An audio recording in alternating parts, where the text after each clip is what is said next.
मई 2025 की वो 4 दोपहरें तारीख के माथे पर एक ऐसा झूमर बनकर उभरी हैं जिसकी चमक ने वक्त की धूल को हमेशा के लिए धो डाला है।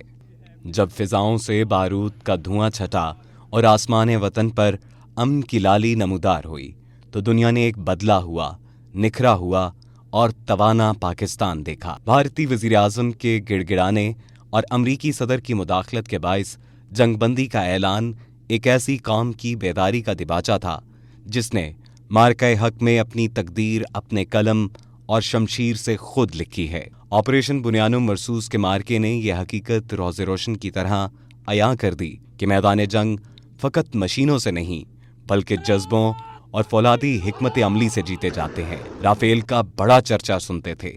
वो हैदर अली आतिश ने शायद इसी राफेल के बारे में कहा था कि बड़ा शोर सुनते थे पहलू में दिल का, जो चीरा तो एक कतरा खून आ निकला। वो तैयारे जिनकी शोहरत के किस्से चहारसू थे, जब शिकस्त खोरदा होकर गिरे तो पाकिस्तान के अपने तैयार करदा JF-17 थंडर की धाक बैठ गई।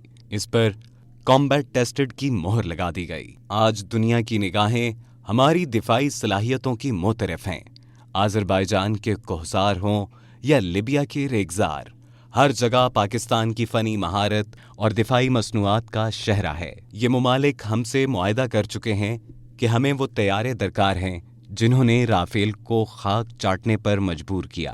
पाकिस्तान के साथ होने वाले दिफाई मुआहदे और असलहे की डील सिर्फ तिजारत नहीं बल्कि उस आलमी एतमाद की गवाही है जो हमने अपनी पेशा वराना बरतरी से हासिल किया है। पूरी दुनिया में जब हमारे नाम के डंके बजने शुरू हुए तो पाकिस्तान आलम इस्लाम के एक मजबूत दिफाई हसार के तौर पर उभर कर सामने आया। बरादर मुल्क सऊदी अरब के साथ होने वाले दिफाई मुआहदे उस नए अहद की नवीद हैं जहां हमारी सरहदें और हमारे मुफादात अब एक लड़ी में परोए जा चुके हैं। किसी एक मुल्क पर हमला दूसरे पर तसव्वुर किया जाएगा और ये मुआहदा खुद एक ऐलान तस्दीक है कि जंग पाकिस्तान ने जीती थी, क्योंकि कभी भी शिकस्त खुर्दा मुल्क से इस तरह के दिफाई मुआहदे नहीं किए जाते।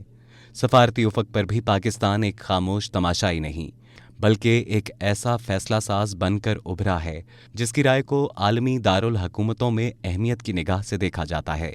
मगर इस अजीमुशान फतह की चादर उन मुकद्दस लहू के कतरों से बुनी गई जो हमारे शुहदा ने इस मट्टी की आबरू पर निछावर किए। आज यौम तशक्कुर की वो घड़ियां दरअसल उन अजीम माओं, बहनों और बेटियों को खिराज तहसीन पेश करने का बहाना है जिनकी कुर्बानियों ने हमारी नस्लों की मुस्कुराहटों को दुआम बख्शा।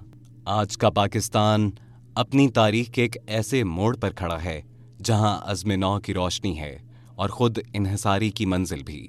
हमने अक़वाम आलम को बतला दिया है कि जब सब्र, हिकमत अमली और ईमान यकजा हो जाएं तो बातिल का हर तिलिस्म पाश पाश हो जाता है। ये सफ़र यहाँ थमने वाला नहीं, क्योंकि ये तो उस नई सहर का आगाज़ है जिसकी किरणें अब हर पाकिस्तानी के माथे पर फ़ख्र बनकर चमकेंगी। हमने लहू से वफा की वो दास्तान लिखी है जिसे वक्त की कोई गर्दिश मिटा नहीं पाएगी।